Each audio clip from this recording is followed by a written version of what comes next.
Ladies and gentlemen, welcome into Honor the Land on the Big Play Sports Network presented by FanDuel. I am Max Loeb. He is Chef Zay. Our wrists are up. We are ready for the Shedeur Sanders debut against the Las Vegas Raiders this Sunday, 4 p.m. Eastern on the road. Zay, how are you feeling? I'm sure you're very excited. I'm so giddy. I would feel like a loser because you guys are in here with your Shedeur gear on. Yeah.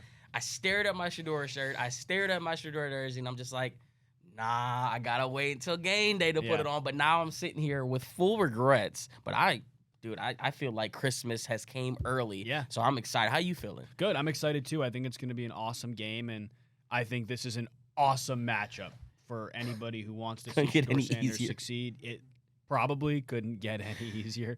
Would you rather this team or the Jets? Oh, this team. Okay. Yeah, I think the Jets, obviously the Jets beat the Browns. It was 2 special teams touchdowns. I think the Jets play really hard. Like, I've noticed that. But for their coach, for sure. Yeah. So I would much rather have this team. I think defensively, they're struggling a lot. Max Crosby's Max Crosby, but he's injured. So if he plays, I think he will. That'll be a big storyline. But I don't know if you remember last year, they also got the Raiders without Max Crosby. So and we were also robbed. Yeah. Not even blind. The phantom holding. I still remember that Amari Cooper dig over the middle that just hit his chest and popped up in the air. Yeah, it was pretty bad. That was Rodney McLeod, one of his 2 touchdowns that year too. Yeah, that was a game. That game was fun. I remember. That was the first game I think Amari Cooper. We were like, okay, what's really going on with this guy? Because I think he had a couple big drops in the middle of the field. But then, we get that phantom hold call. What a joke of a call. And Watson actually didn't look terrible that game. No. But, I look at this 2-8 record, and I look at the head coach over there. We talk about Kevin Stefanski. Could this be the straw that breaks Chip Kelly's back for the Raiders, potentially? Like, could we see a firing in that direction? He's been god-awful. Chip Kelly's been bad. Pete Carroll's been bad. I don't know. I was a little higher on the Raiders going into this year. I think the biggest reason for this is Geno Smith. Geno Smith. What is up with Geno Smith? I saw that clip with him was like, if your car broke down, blame it on me. Like, what was that about? Have you seen there's a lot of Instagram reels. I don't know if they're on TikTok, but a lot of Instagram reels of like people blaming Geno Smith for like world catastrophe because he's playing that bad. It's kind of crazy. There are some wild videos out there, but yeah, Geno Smith is kind of becoming the butt of every joke because he's not playing well. Don't think of it's a complete fault of his own. Like the offensive line's been pretty bad. Traded away your number 1 wide receiver in Jacoby Myers. Obviously, they have Brock Bowers, but your number 1 outside receiver in Jacoby Myers. It's a tough ask for Geno to come in. I talked about it on Monday. I'm going to say it again. My hot take for the week is that we see Kenny Pickett. I think Kenny Pickett could absolutely come into this game. Aiden O'Connell, who's my guy, had his practice window open, was activated. I don't think he's going to play if they have to turn to a quarterback. Kenny Pickett's been in the offense healthy. Aiden O'Connell's coming off an injury, but I think we could totally see Kenny Pickett. And how ridiculous would that be if Kenny Pickett's not first in-game action, I believe he played earlier this year, but Kenny Pickett's main action of the year was against the Browns. I mean, what did I say a couple weeks ago where it felt like the game where it was a Charlie Brown setup? This time it connects. That's what it is. It's such a setup for the Browns at that point. But, I wanted to ask you a question. Do you think that Geno Smith, let's just say your prediction is right, because you've been pretty right with some bold predictions that you've had lately, and we see Kenny Pickett. If they move off from Geno Smith, do they go back to him next year, and could he be one of those potential veteran targets that the Browns may want to look at?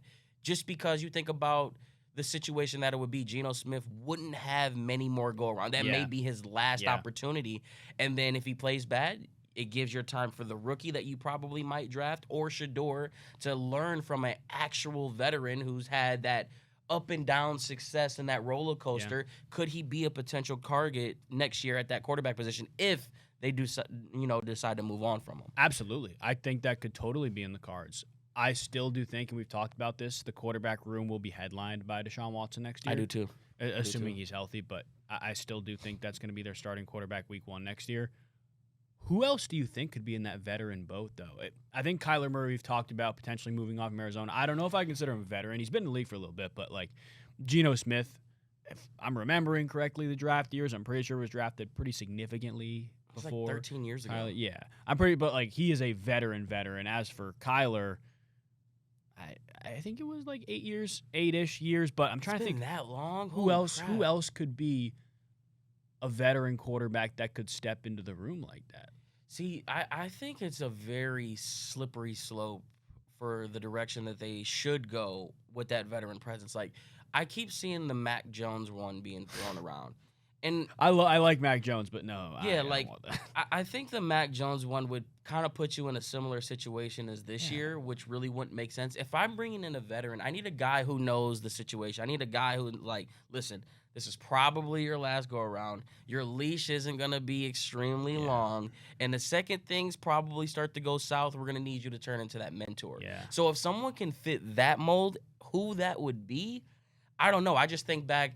It just flashed into my head now. Geno Smith was in that. Remember last year when Denzel Ward got caught on the side of the street by the reporter? I believe there was that little brief wind of Geno Smith talk. Yep. So, I mean, I think it's definitely interesting. It would depend on the coach. I think we have to know if Kevin's going to be the guy. Because does Geno fit Kevin's mold? I don't know.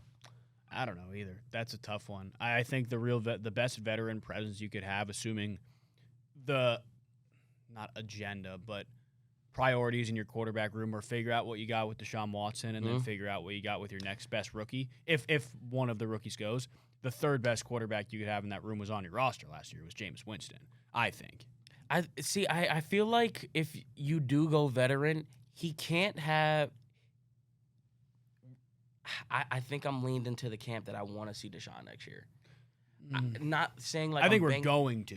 Yeah, I think we're going to, but I think I almost want to see it one more time. But I think the only reason that I want to see it one more time is if we have it without Kevin. I don't want to see him. I was literally going to ask. Yeah, I don't want to go into this season trying to do it again with Kevin. So if we're going to take a full stab one last time with Ford, please get him a new voice, get him a new leader and something different.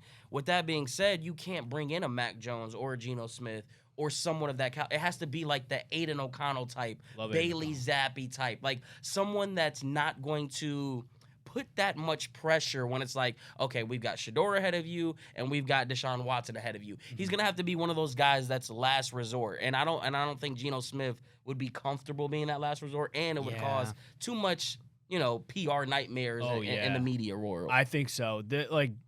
Geno to me is still good enough where he walks into a room and I'm not in his head. Like, I can't say he thinks he should start, but he's top good 20, enough. Right? He's 23. Yeah, I think he's not in the bottom 8. Actually, I don't know. This year's been tough. It's not but bad regardless, this year. he walks into a room and like you would feel like he still may give you the best chance to win, regardless of the future, the upside of the rookies, or what Deshaun Watson was. Like, I don't think that's what the Browns want. I think, like you said, the Browns want a veteran, a guy who's okay stepping back.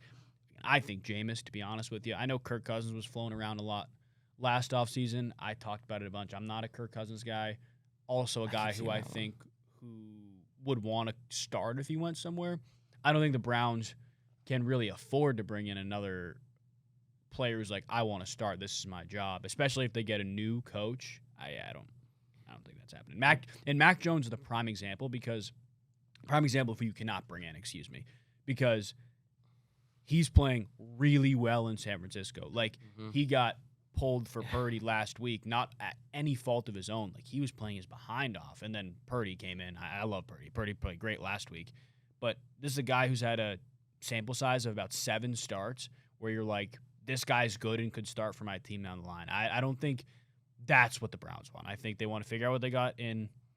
I still think both rookies are on the roster. That's what I was just about to ask you. We haven't talked about Dylan in this scenario. How does that work? Like, we talked all season about 4 quarterbacks, 5 quarterbacks, 6 quarterbacks when Tyler Huntley came in. Like, how do you go into another year trying to convince not just the fan base, but the front office and yourself that bringing 4 quarterbacks is a good idea? Like, is Dylan the odd man out, or is Shedeur the odd man out? I think if you're playing the business aspect of it, you probably want to just get rid of Dylan, because Shedeur is still gonna sell jerseys. Shedeur's not going anywhere to me. I don't think. I think from a business point of view, I think more likely.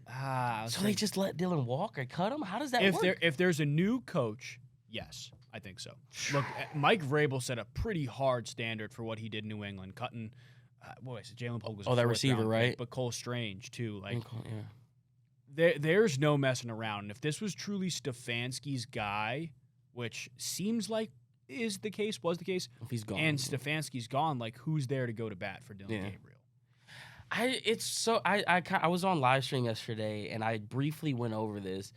If we didn't have Shedeur Sanders and this was the year 2007 to 2010, I think Dylan would be the perfect fit essentially for what they were trying to do. I mean, he doesn't turn the ball over, and I think that the reason why we haven't seen him be as aggressive as we would like is because he is playing to Kevin Stefanski what he wants, and he knows he can't turn the ball over. I think with having Shedeur over his shoulder, he's cautiously optimistic. Like, he's very cautious, like, I don't know if I can make this throw, because if I do, Dylan to come in. Like, I think if we didn't see Shedeur, it would be a different story. So, do I think I think he has a spot as a backup in this league, and I think that's the part. Does Andrew Berry try to find a way? Does he, like you said, you just cut him, or do you try to get something for him? Because remember, there were small rumbles that someone was looking to take Dylan right before or right in the same area that we were looking at him. But then we ended up taking him before it. So I wonder if there's a way that they could potentially, you know how Andrew Berry likes to turn anything into a 6th-round pick. Yeah. Do you maybe get a 6th-round pick for him? You know what? In order to find that out, you're probably going to have to see him out the rest of the year. Oh, goodness gracious. But do you, though? Because when you look at his numbers, someone could look at that and be like, with the Browns, only 2 interceptions, 7 touchdowns. I mean, that's something that you could maybe work. That's why I'm saying it's like, I'm not trying to sit here and go to war for Dylan Gabriel. What I'm just saying is that we as Browns fans are in a very unique situation. We love Shedeur. Whether you love Shedeur, you're at least intrigued by the idea of Shedeur. Yeah. And you want to see that. I don't think if Shedeur was on this team, I think we'd be like, man, let's see what we got in Dylan. That's what I truly believe. I agree with you. I think there's just a brighter light at the end of the tunnel. Higher ceiling. Shedeur, probably. Yeah, with Shedeur Sanders in there, but is with Dylan Gabriel. We'll take a break. We'll be right back on Honor the Land on the Big Play Sports Network.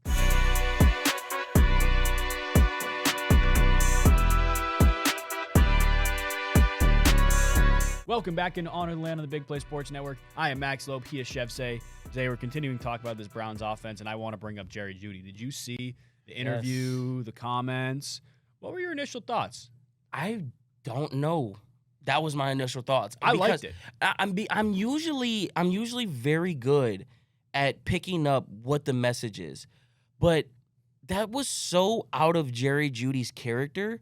I'm almost wondering. Remember, it reminded me of Shedeur doing the mind thing. Yeah. Like it was so out of character for Shedeur to do something like that. And then Jeudy comes in, and it's like my 2 questions that I had was, or the question that I had was, did someone put the whip down on him? That was my immediate thought. To damper his expectation, or was there some kind of frustration just within the day? Maybe he was having a bad day. Maybe he had a gripe, a little back and forth with the coach or something. But my first thought was, I wonder if someone above tried to give him a little PR control and had to make them, because everyone was saying all these glaring things about Shedeur after the game, despite the performance. So I don't know. That was my first thought. It was this a higher up move, getting him in line?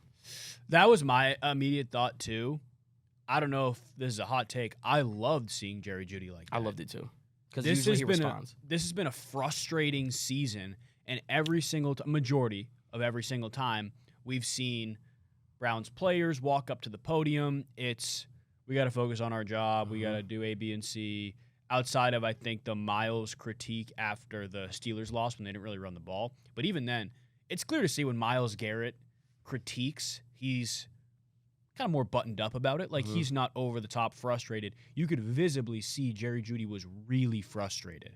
Short answers, not really elaborating on questions. And while I do think part of that is bad because you don't want your number 1 receiver frustrated, maybe it creates division in the locker room, I think as fans, we all want to see Jerry Jeudy or some offensive skill player demonstrate frustration. We haven't seen it all year long. We saw Quinshon Judkins in that same game, or prior to the Jerry Jeudy comments that game, get really frustrated on the sidelines. And he also seems like an emotional guy, hyping up the crowd the Packers game. Well, we will never forget that. But it's good to me to see visible frustration because it shows you care. It's good to see visible frustration because it shows you want to win. I don't think we've seen that all year from the Browns offensively. Yeah, the offense is. I wish I was scrolling through Twitter, and there was a Shedeur clip, I guess, where he was talking about something along the lines of having to win the game on the offensive side of the ball versus the defense. Like basically saying the defense has been doing their job. Yes. And maybe now I can do something Yep. to make this offense go. I'm looking at Jerry Jeudy's stats. The man has 31 receptions. You want to take a guess on how many targets he has? 70. 73 targets and only 356 yards.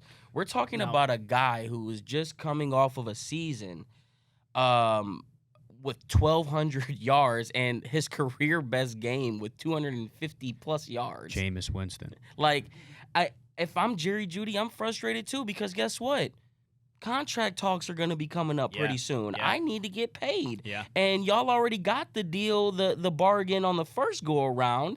I need my bag. Yep. So this is going to be a very, very telling week. You talk about hypotheticals. CBS and NBC and all these little things throw out these weird things. Did you see the one where it was the Titans, the Browns, and the Jets all making the playoffs? But I mean, you look at this schedule, not playoff talk, but why can't we string together some games? If Shedeur is what we think he is, you win a couple games in a row. You're that competitive nature is going to start to seep in, and then at that point you're just worrying about going 1-0, and whatever happens. Whatever happens. So I'm expecting a big game out of Jeudy. Last time we saw something like that within the media, it was very well.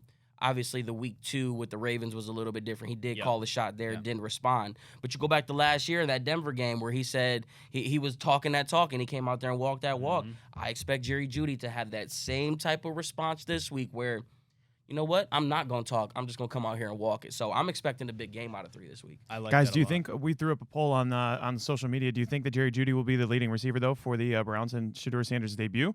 It's tough. Do you think these comments were encouraging? Encouraging? The attitude a little bit? Yeah. I'd say more encouraging than not for sure. I'm between Jeudy and Fannin because, Pat Graham, I watched him as the Giants coordinator for a couple years. All the guy does is sit in zone. That's what the Browns are going to see all game long. I'm pretty sure they run zone coverage at the highest rate in the league. If not, it's top 3. I love Harold Fannin Jr. I could see him getting peppered with targets over the middle, checkdowns, and just slowly racking up yards. But the Raiders' defense is also giving up 13.6, I believe, receptions per game to the wide receiver position alone. I got a hot take for you. Hit me. And I was going to do it, and I didn't because I wanted to make sure I was not drunk when I was doing this. I think this could be an Isaiah Bond game. Ooh, okay. And the only reason why I say this could be an Isaiah Bond game is because sure, we saw a little bit of Joe, but Joe never was able to extend the ball down the field. And remember, Isaiah Bond was fresh off of no training camp and anything. That's a good point. Isaiah Bond has yet to have a quarterback be able to throw him the deep ball.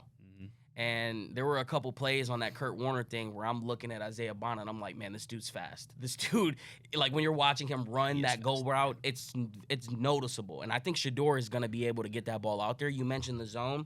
Those little drag routes, those little underneath things, I expect Isaiah Bond to be that guy that's like screen pass here, maybe a little dig right underneath, get some yak. I think Isaiah Bond can have one of those games where it's like 2 receptions, 3 receptions, 80 yards, 90 yards type of game because we connect on those big explosive plays. I mean, think back to when Joe Flacco did. There were a couple jump ball opportunities that he just barely missed. So we are an Isaiah Bond game away from seeing what he's about, and I think this could be it as well. So Jerry Jeudy, this could be the receiver game that we've been hoping for all season long because it's been Harold Fannin and Harold Fannin Jr. all freaking week. Exactly. All season, Senior and junior. Right.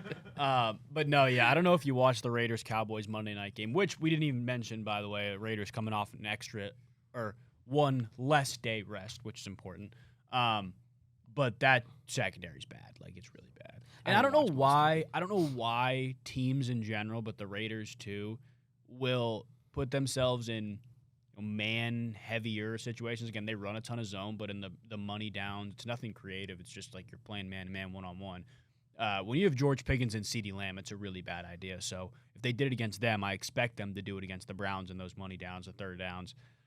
I love But we're the Isaiah Cleveland Bond. Browns. Yeah, exactly. I love Isaiah Bond and Jerry Jeudy to take the top off the defense. But I think in the flow of the game, the middle of the field is going to be open. I think Harold Fannin Jr. should have a nice game against the Raiders. But I like Jerry Jeudy too. It's more encouraging than not, Pat. I completely do agree with you there. Make sure you guys stay tuned. I'm going to give you I don't know how we're going to do it, but I'm going to give you one specific guy to look for a touchdown pass later in the segment when we go on our FanDuel picks. So stay tuned. It's going to be something y'all ain't ready for. I like that. We'll take a break here. We'll talk about the Browns defense up next on Honor the Land on the Big Play Sports Network.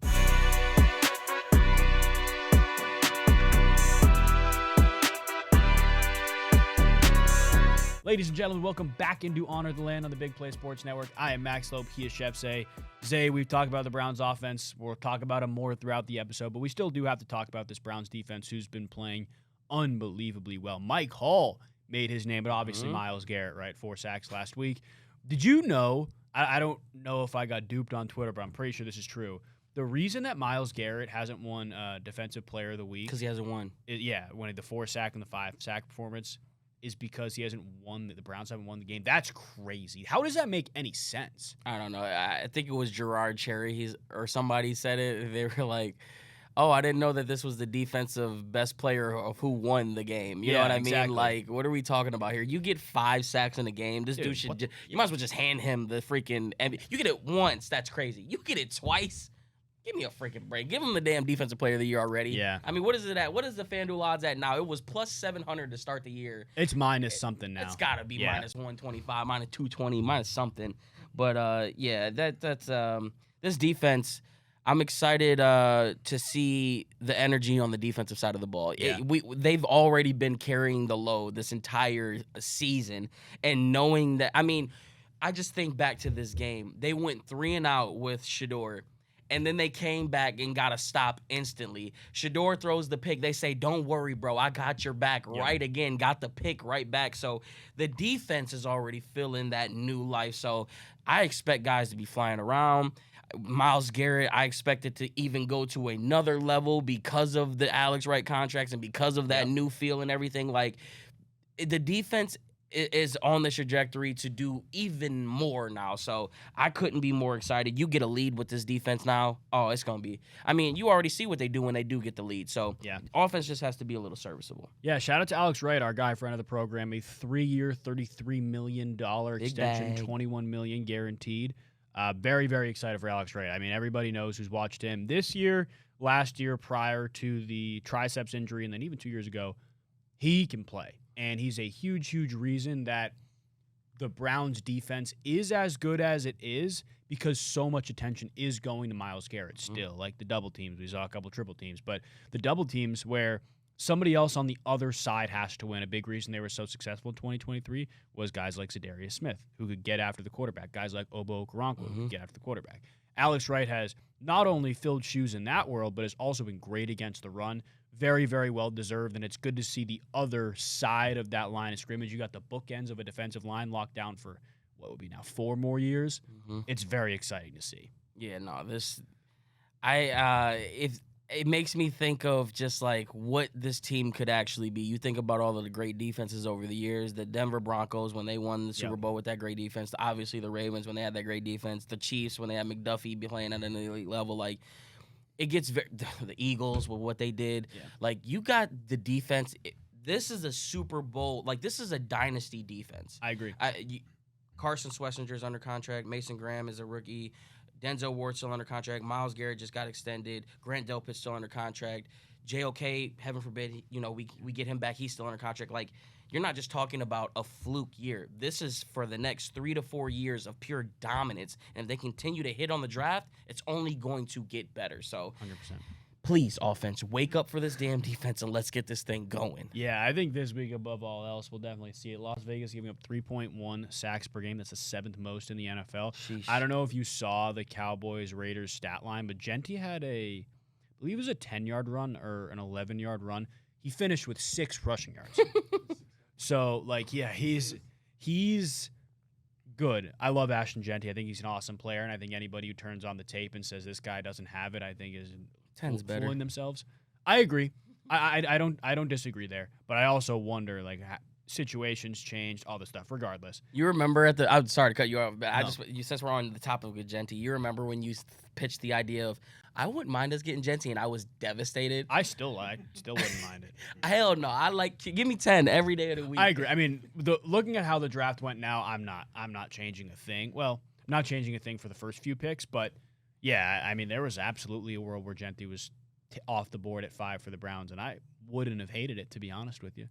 I would have liked that more than What would this team have tackle. looked like different? I mean, how much more different would this team have looked? Because you wouldn't have had Mason Graham. You would have just let's say you take Genti 5 and then a defensive tackle at where they took They took Judkins, Carson 30, second. So Judkins at 36. I don't know which defensive tackles were on the board, but like I don't think, honestly, the record, I don't think it'd look wildly different. I don't think they'd be much worse or much better. What if they had went receiver? Is there any of the? I'm trying to think of the receivers that were in this McMillan. draft. McMillan. I know McMillan was in there. Is cold. He's a good player. And he went 4 or 8. 8 to Carolina. Damn. What would he look like with this team? Who's playing quarterback? Well, it would have been Joe. You know, we see what Joe was doing. I don't think it would. Again, I don't think there's one player they could have drafted in the top whatever that would make a crazy difference. The only player like I think of right now off the top that could have made a difference on this team because of how good the defense is Cam Ward. Like if Cam Ward, let's say he started right when Dylan started, whatever, week 5, and Cam Ward is, I think Cam Ward's been awesome this year. Like I think Cam Ward is a very, very talented player who's got no help either side of the ball. So I think if Cam Ward came into this team, I think the Browns will be better for sure. I think we're about to see that with Shedeur too, because it just blows my mind how we forget that Shedeur was literally, it was Cam Ward and Shedeur Sanders and Travis Hunter. It was those three all off season. Yeah. And it just because he got drafted in the 5th round, we just throw away everything that we saw. Like, I'm sorry, how many quarterbacks are throwing for 500 yards in a game? Yeah. Like you can say what you want. You can say, like, even in a high school, what kids are throwing for 500 yards? When you see someone go for 500 yards, whether it be rushing, receiving, or quarterback, you look at that and be like, oh, this kid might have it. Like, so I think that this is a legendary week, man. He don't have the time. I think I would love to.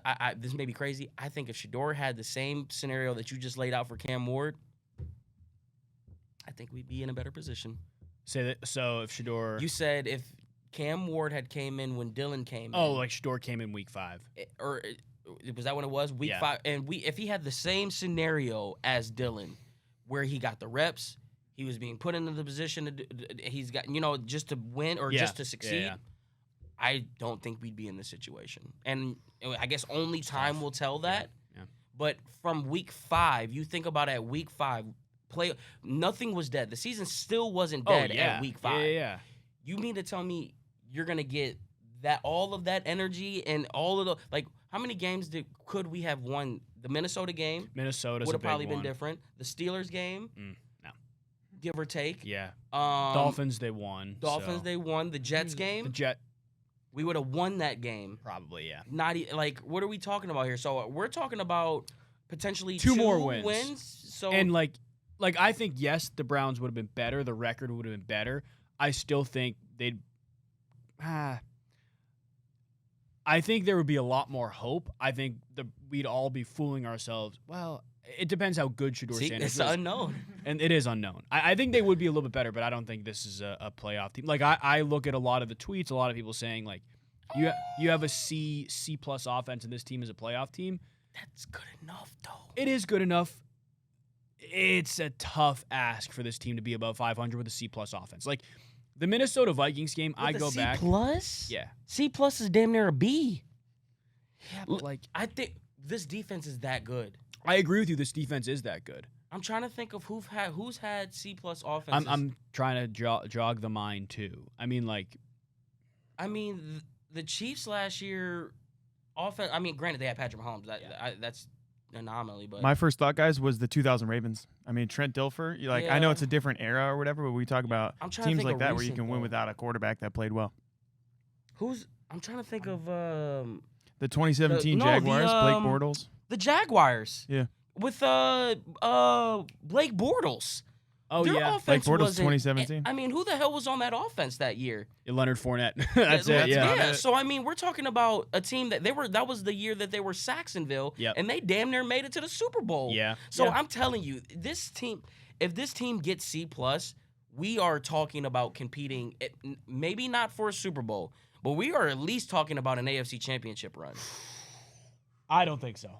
You gotta beat Lamar Jackson, Josh Allen, Patrick Mahomes, those teams, right? And that's not even talking about the fact that the Denver Broncos are playing their behinds off. Not even talking about the Indianapolis Colts, the New England Patriots. Like, I think if the Browns had C+, they could push for a wild card spot. Actually, the way the AFC North is too, like they could push for a division title just because the AFC North is so tight right now. That is not an AFC. Not an AFC. You just held the Ravens to 23 points, and you didn't even get in the end zone twice inside of the 15 or 10-yard line, though. Yeah. That's such a crazy thing to me, though. Is like, that's what Zay's talking about with the C+ offense. A C+ offense gets in the end zone from the 8-yard line. Yeah, that is true. You know what I mean? Like, they win that game with a C+ offense. And that's the Ravens. I agree. I think this is a Super Bowl caliber defense. I think on the other side, there's more than just a quarterback that needs to make this a even AFC playoff offense. Like I'm trying to find the stats real quick. I don't know. I agree with you. It would be better. I don't think it would be like marginally better. We'll take a break. We'll be right back on Honor the Land on the Big Play Sports Network.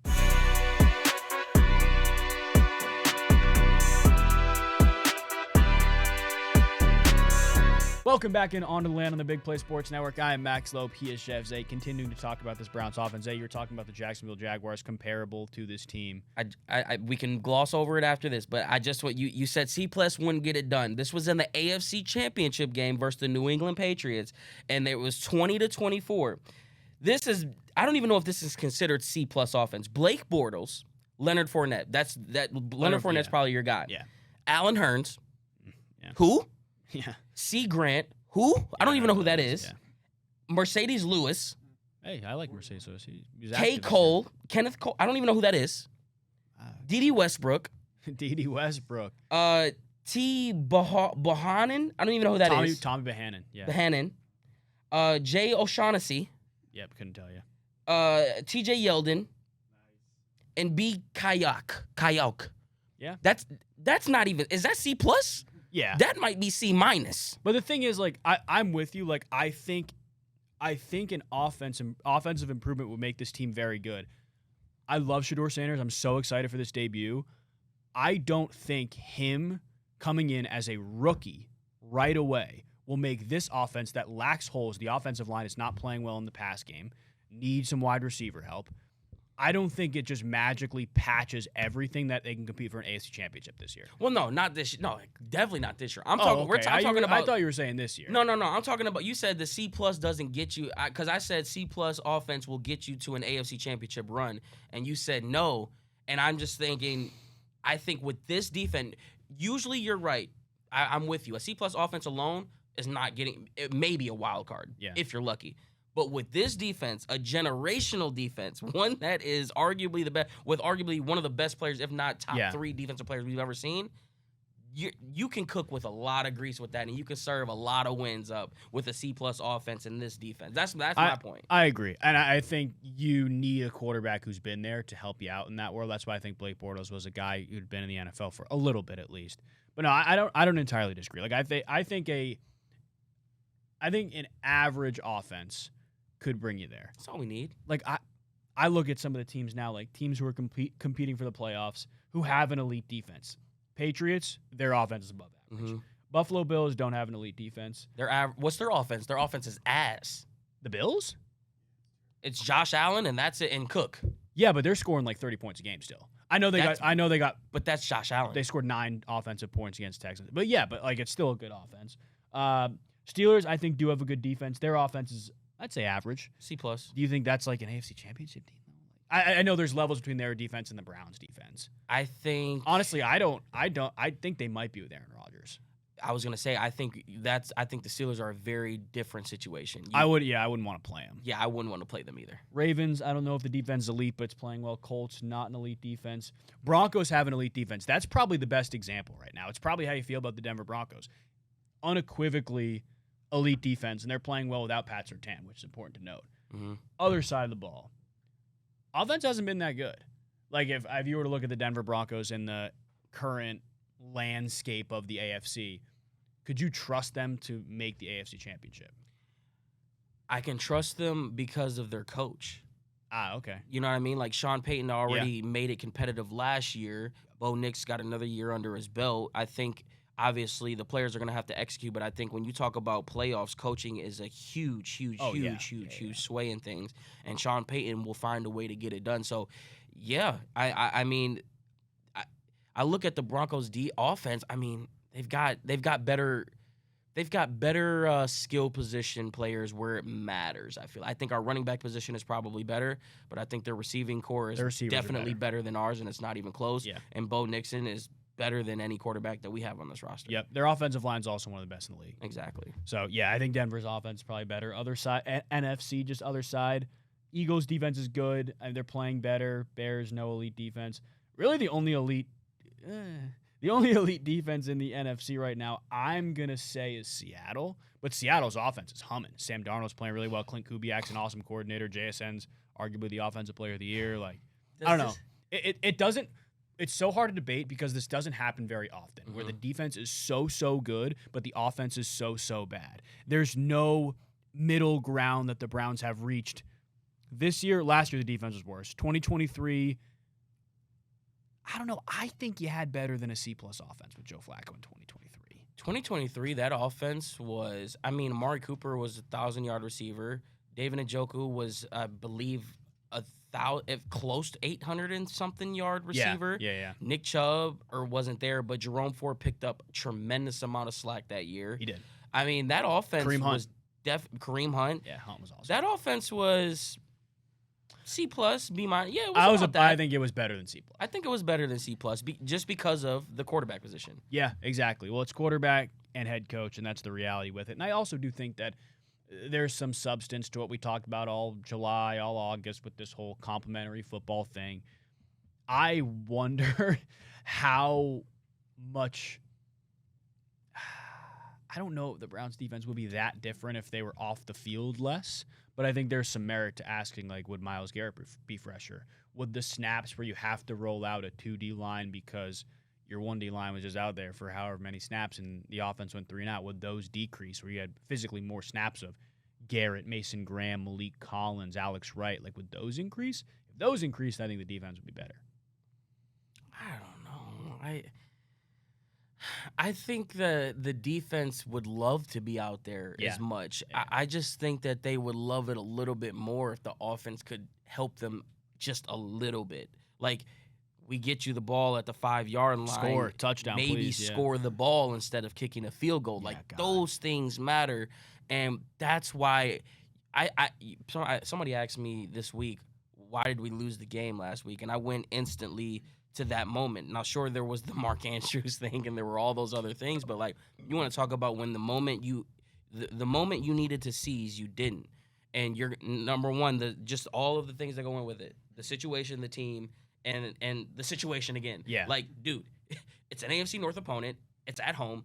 You have to score 7 here. Mm-hmm. And you don't, and you left the door open for the Ravens. So it's little things like that we did do in 2023 that we're not doing in 2025. And that is another big reason why we're sitting here looking at 2-8 and medium well stakes in every other conversation. The interesting thing there, and I've noticed this with a lot of not just good defenses, but like when you're so heavily talented on one side of the ball. I watched it with Cincinnati last year. I think we're witnessing with Dallas this year, just offensively. Their offense is so good, defense so bad. You feel you have to play perfectly on that side of the ball. And this Mark Andrews play, for what it's worth, awesome play design. I thought it was a great play design from the Ravens, and they got the Browns. That's the reality. They've run the QB sneak with them all year long. Fake, go the other way. It's a great play design. It is what it is. Mistakes like that happen where you get out-coached, you get out-schemed, and a chunk play touchdown happens. But because there's no help on the other side, that makes it an even bigger issue. It's magnified even more. Like, what other big plays have the Browns given up this year that you can think of off the top of your head at least? I think the Jordan Addison touchdown to win the game against the Browns in London is a big one, but that was in the red zone. This wasn't like some 80-yard play. I think it was more so what we didn't do. That was big. What do you mean? I'm trying to, like, I can't think of any off the top of my head. I think that, again, like the DK Metcalf double move on Tyson Campbell. Sure, that's a big great play, move. but that's not a 50, 60-yard touchdown. Yeah, no, there's none of those. Yeah, exactly. Like Derrick Henry had that run. Yeah, that's true. Okay, so that's a big run. But like I can't really think of any other huge tide-changing plays that the Browns defense has given up. What I'm trying to say is the Browns defense is playing almost close to perfect. Yep. And they're still not getting help on the other side. So when they don't play perfect, they probably feel even worse for the Mark Andrews play, when in reality, sometimes you get out coached, sometimes you get out schemed, and they did on that play. Listen, I need you guys to go back in history so you guys know that I'm not BSing you. I don't know what it is with Lamar Jackson and Mark Andrews, but they make us pay, whether it is at the end of the second quarter or the end. I'm kid you not, every single year dating back to, I'm trying to think when I went to a Ravens game and it was 1:20 on the clock. And I'm like, oh, we about to go into the half with the lead. Bink, bink, bink, touchdown Mark Andrews. It's every time. I don't know what it is. Mark Andrews has like a voodoo doll on the Cleveland because every time he Brownie the elf. Bro, I swear to God, every time he's in Cleveland, he craps on us. So, but yeah, as far as the big explosive plays, there's no big explosive plays. It's the situational football aspect of it, where it's like offense and defense too. They've held all game, and then finally they give up that touchdown on a 7-play drive, 90-yard. You know what I mean? Like it's at that point where it's like, damn, defense gave up 40 points. Well, no, if the offense would have scored on the first 4 possessions, or at least made it competitive in the first 4 possessions, maybe they don't put up 30 points. So, there's no big explosive plays. It's all just eventually you keep on bending, something's going to end up breaking. Yeah, bend, don't break. The Browns bend that drive after. Actually, they don't even bend drive after drive, but they can't afford to break. That's the bottom line. We're going to take a break. We'll be right back on Honor the Land on the Big Play Sports Network.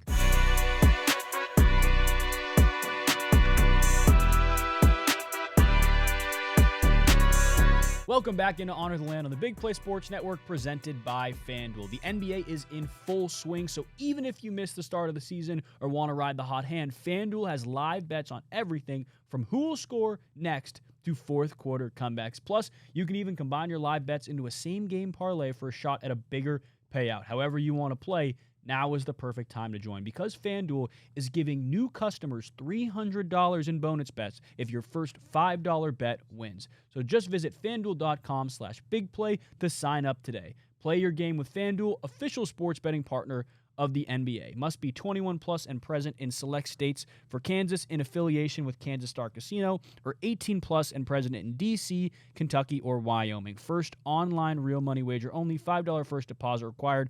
Bonus issued as non-withdrawable bonus bets, which expire 7 days after receipt. Restrictions apply. See terms at sportsbook.fanduel.com. Gambling problem? Call 1-800-GAMBLER or visit rg-help.com.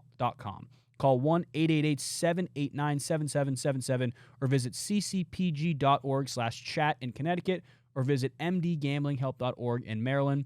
Hope is here. Visit gamblinghelplinema.org or call 800-327-5050 for 24/7 support in Massachusetts, or call 1-877-8-HOPE-NY or text HOPE-NY in New York. Guys, a Shedeur Sanders start. We expect an offensive explosion. We got to put something together. I love the pass game in this. I don't know if you guys know, the Raiders' run defense has actually been really, really good this year, which is a little scary to me, but Max Crosby is the big elephant in the room. Sounds like he's going to play, but is injured.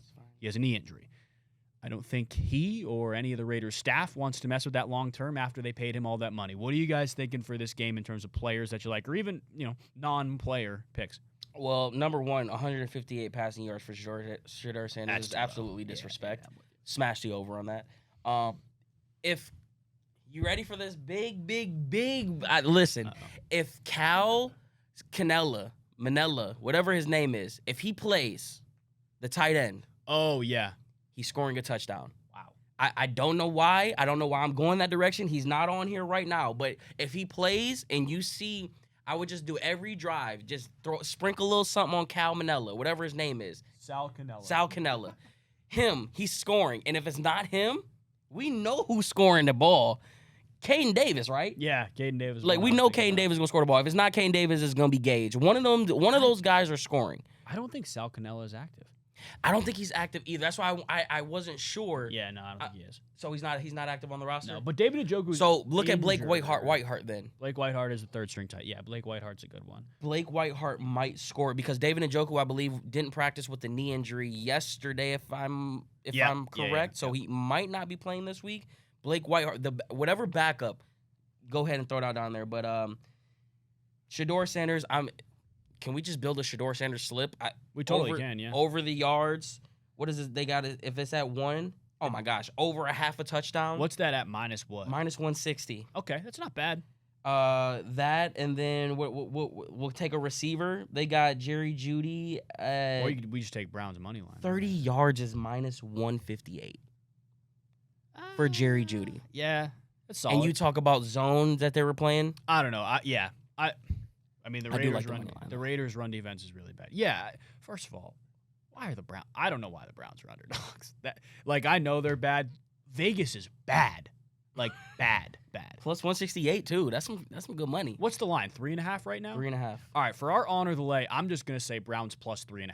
Just throw that in. I think if they lose, it's a close game. I don't think they're losing, but I think if they lose, it's a close game. Let's go with the ship, guys. Go down with the ship, like Browns money line. Let's just go with it. Right, I feel very confident. Browns plus 168. Like that's easy money to me.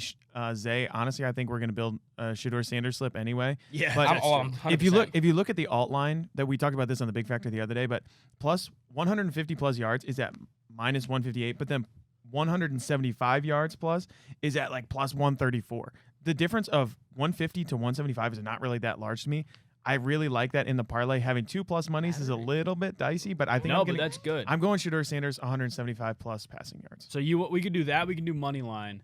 Well, the Shedeur slip is right here. Money line, Shedeur over 158.5, and over a half a passing touchdown is plus 404. What if you change the 158 for Shedeur to 175, like Pat said? Let's do that. Because I think that would boost it up even more, and I'd still feel pretty confident about that. I do too, because I almost like him at. Because the difference of the 158.5 is at minus 114. So the 175 number, that's only 20 more yards. Yeah. I like that at plus 500. That's how they get you, Pat. Yeah, that's how they get you. That is how they get you. He's going to finish with 168. Plus 500. Okay, well, I do like that a lot. I think this is I'd be shocked if the Browns lost this game by more than a possession. I do think they're going to win, but book it. We lost. Book it. Yeah, exactly. No. Hey, you said it. My hot takes have been good as of late. If my hot take comes true this week, we'll see Kenny Pickett against Shedeur Sanders. But for the love of God, if we see Kenny Pickett versus big ticket, no, that's where I'm scared. If we see Kenny Pickett, we somehow find a way to lose.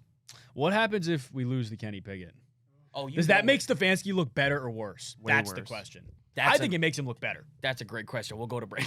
No, that is a fantastic question because I keep thinking back, man. First move they make is Kenny Pickett. But what what you say that in that angle, but you can also look at it and say, what does that say about Kevin Stefanski and Andrew Berry, or Andrew Berry? Because it's like, if this was your guy, why did you buy into the media? Why did you fall into the PR trap that was, oh, we don't want to see him, well, we want to see the rookies? Like, y'all did that to yourself of getting rid of him. Just because he had a hamstring don't mean you couldn't have kept him on the roster. That's their own fault, so I don't feel bad. I'm with you. I do think it'll make Stefanski look better if Kenny Pickett comes out and beats him, though. It might, though. We're not going to talk about that. That's not going to happen. No. Would it make Stefanski look better or Berry look better? Because Berry made the move, right? I think we need to really understand that they've been telling us that Andrew Berry's in charge of the roster and Kevin Stefanski is in charge of the guys that are on it. If that's the case, we got to keep the same energy with Dylan Gabriel. We can't say this rookie was this guy. Fair. So let's just, I don't know. To me, Stefanski always seemed like, Pickett always seemed like a Stefanski guy. Regardless, we keep the same energy across. I don't know. I think it would make the Browns brass. Just let's say everybody look a little better if Kenny Pickett won. But at the same time, they got rid of him. So what does that say? I could see him. They got rid of him before they got rid of Flacco, and they wound up getting rid of both of them. I know he was injured; it was a very different situation. But I could just see the CBS graph now. Kenny Pickett with the Browns at the beginning of the season, and the next thing you know, it pans over, and it's like end of the game. Kenny Pickett, 200 yards, 2 touchdowns, like looking flawless with the 2 gloves, and he's standing there at the mic with like. Can't you just visually see it all unravel right now? No, I don't want to. I don't want to manifest. Well, you put this in my head, so damn it, you're gonna have to see the. You're gonna listen. Have to see I want to see Aiden O'Connell. I hope we see it. I think this is gonna be a comfortable Browns win. We'll give our score predictions up next on Honor the Land on the Big Play Sports Network.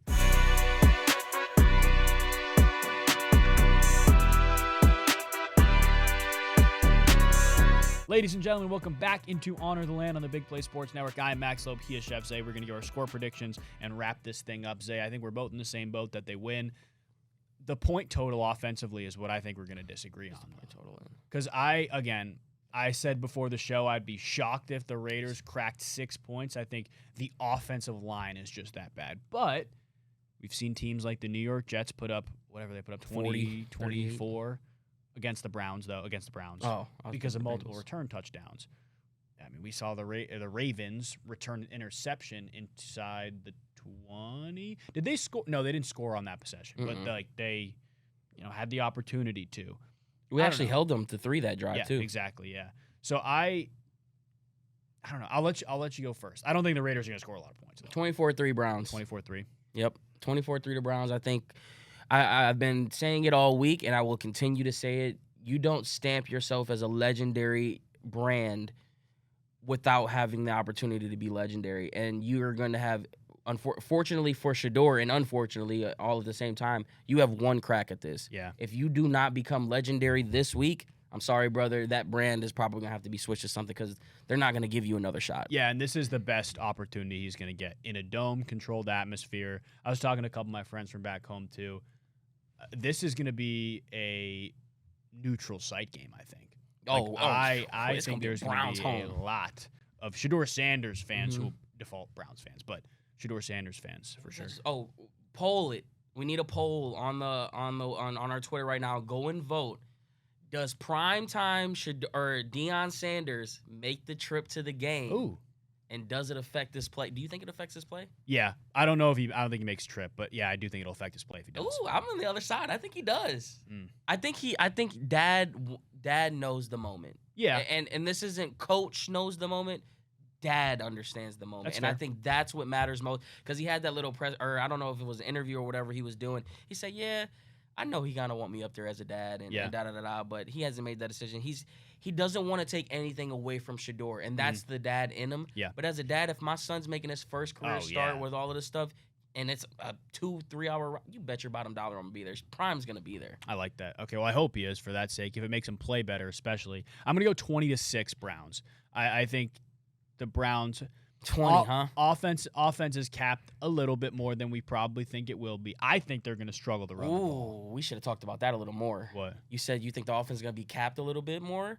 Just in terms of like points. Like I think we all know how bad the Raiders defense is, and I think everybody's expecting this 30+ point outburst.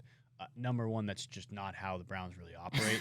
But number two, again, it's a defense that's going to sit back and keep everything in front of them, who's actually been pretty solid in the red zone too. So like I don't know. I don't think this is.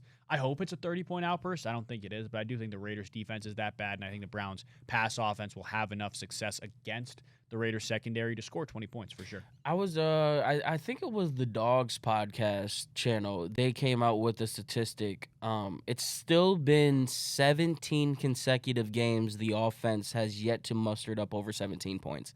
Really? Yeah, so because of the Dolphins game was the special teams had played a role into that. The Jets game was also no, I think the Jets was. No, there was I think we only scored 17 points from, if I'm mistaken. You might be right. Let me look at the final score. I'm pretty sure I'm correct.